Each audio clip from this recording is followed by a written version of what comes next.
One of the things that I really like about teaching this course is it allows me to be, I think, somewhat creative in the types of analogies that have to come up, right? So you read a book, you read the textbook, and you start teaching, and you start talking about an axon and different internal resistances, and it's kind of dry. And so as a teacher, your mind kind of starts moving like this, and you start coming with cool analogies that you can sort of describe in class. Would you do that, Mike? I'd say you're probably the second best composer of analogies that I know. In fact, second. So Leach-Each is the best? No, actually, I was referring, of course, to myself. I don't think your analogies are that great. Excuse me. I mean, I don't remember. I think mine are good. Sometimes.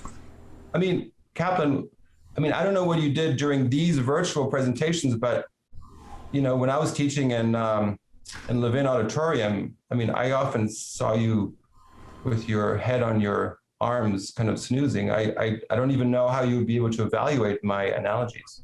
Fair point. All right, well, tell you what, let's have a little analogy throwdown. All right, okay. Let's compare some of our best analogies. We'll see what the audience thinks, all right?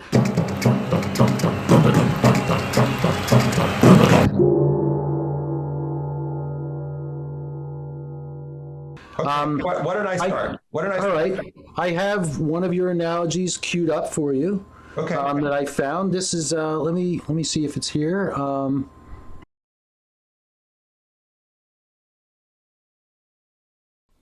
You remember how I used to use the analogy of the garden hose for my cable lecture to describe how you could water flowers. And then a few years back, I had a leak in my sump pump, and water was pooling in my yard right here, so I had to sort of open it up.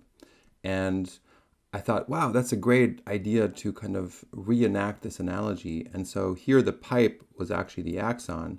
And then I decided to cut the pipe in two, and I noticed that not only was the pipe full of holes, but it also contained a ton of rootlets. And so I use that as an example to show how a leaky pipe or a leaky membrane that represents the membrane resistance, and then the internal part, which is the internal resistance, can, using your favorite analogy of water flow, can basically change water flow. And I thought that was cool. That was a way to kind of describe how ions might go down an axon and relate to action potential propagation velocity.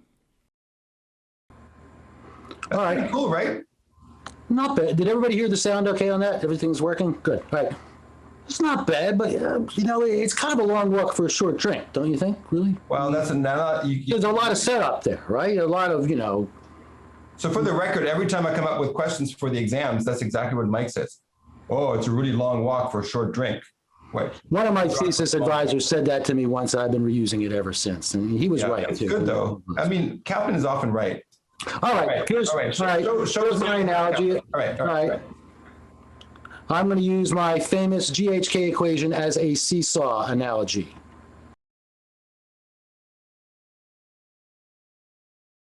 The resting potential can be described by the GHK equation, which can be thought of and even resembles a seesaw, where two equilibrium potentials are weighted according to their relative conductances. And just like the large kid on the playground, you can see that the equilibrium potential with the larger conductance will dominate the action on the seesaw, just like the equilibrium potential with the larger conductance will dominate control of the resting potential. Now that's an analogy. See? That's how That's pretty good, but it's like, you little seesaw, like a little formal, I think, don't you think? I don't know. Well, all right. Let's try something less formal. Your turn. For the record here, I'll say that, as my daughters, remind me all the time, I talk too much and I have a hard time being succinct sometimes. So, but let's give this one a shot. A reenactment, something a little bit more real. Not all right. Seesaw drawing thing, you know what I mean? Okay, you're up.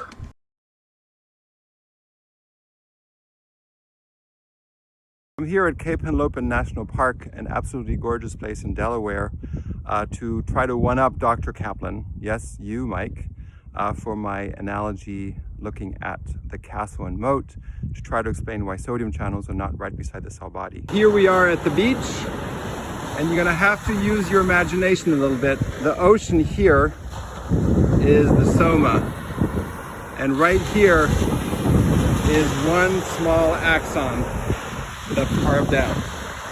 And in that axon, you see there's the axon hillock, and this is where I'm going to start building my analogy.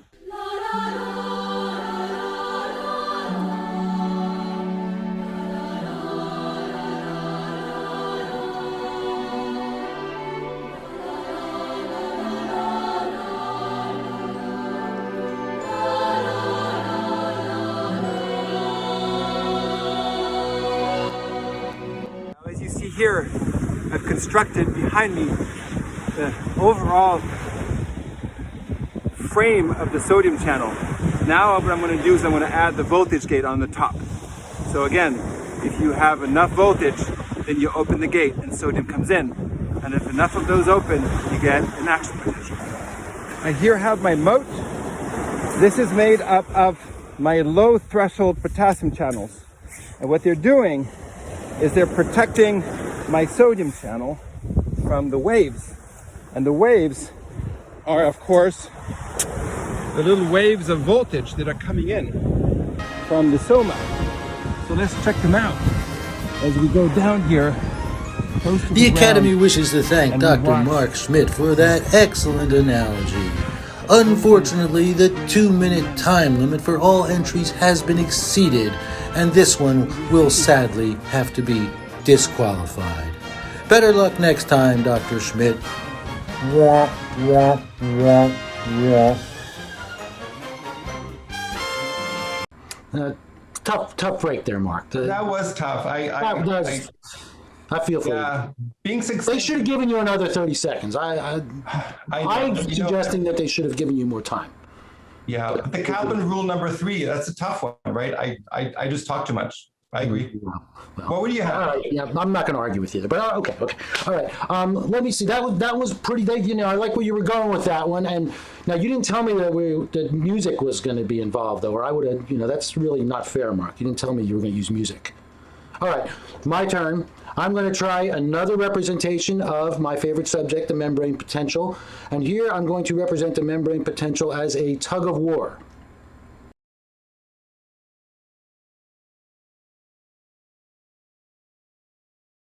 Let's think of the resting potential as a tug-of-war between a small boy and a large and powerful pit bull. Max will represent the sodium conductance, G and A, and Roxy will represent the usually larger resting potassium conductance, GK. The resting potential, Vm, is going to be somewhere in between these two equilibrium potentials. And depending on which conductance is larger at any given moment, that's the one that has the upper hand, and our resting potential is going to go up and down between the sodium equilibrium potential and ultimately back to the potassium equilibrium potential. Yeah, what do you think? See? That was impressive because I know you don't have a background in computer vision and neural network training. And so how did you make that resting potential match? The hard way. The hard way. I seven? animate 1,200 frames by hand. So I hope you really enjoyed that 3 seconds. That's kind of emblematic of a lot of my teaching, where I will sometimes spend 3 days on a slide that people didn't notice.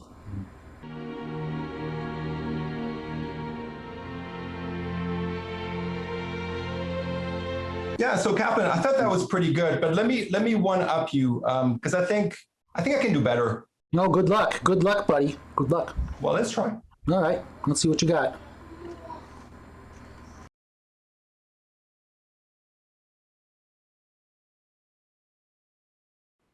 As some of you know, I love to bake, and this is my go-to book to try to find interesting analogies. And in fact, there's a very cool recipe by Hodgkin and Huxley on axon bread, so I'm going to show you how to make it.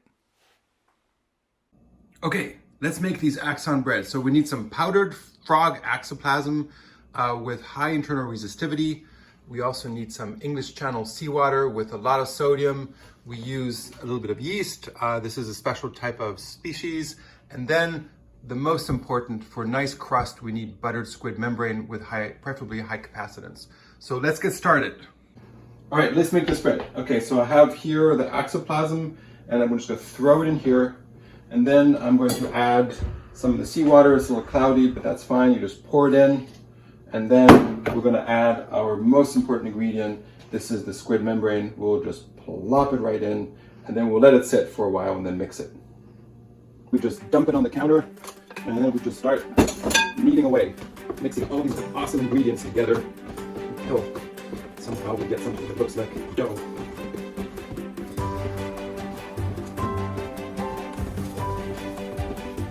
Right, I like to add a little bit of raisins. It adds a little bit of extra membrane conductance, something that my wife likes a lot.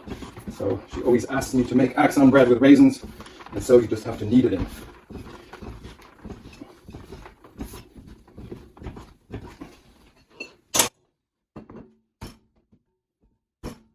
Right here, the dough has risen. I'm going to take a little bit of axoplasm and just sprinkle it here, and then I'm going to dump this dough. And now we're going to make our little axons. So we'll roll them a bit of that axoplasm, cut it in pieces, and we're going to make one very thin axon bread. And this is going to be our low conduction velocity one with high internal resistance. Here we go. Then we're going to make one medium one. And then we'll make one sort of thick axon. This is going to be our squid giant axon, super high conductance. And so there you go. And now all we have to do is put it in the oven.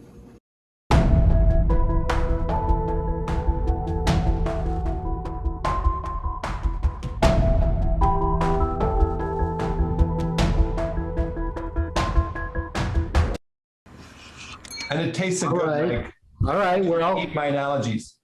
your analogies taste better than mine. I will definitely grant you that. I think there's no doubt about that.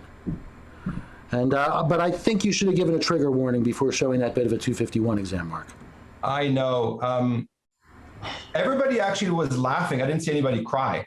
Well, look, Mark, I have one more. I get to go last here, and You go last. and you know, I just want to say that any of you who are particularly sensitive to analogies and metaphors, you might want to leave the room for this one.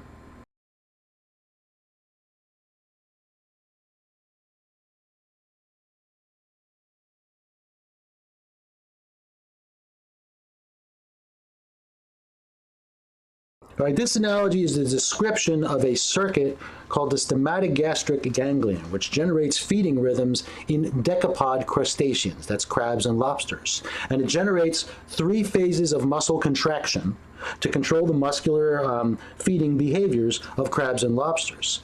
The circuit has 3 groups of cells that I'm representing here as AB, LP, and PY.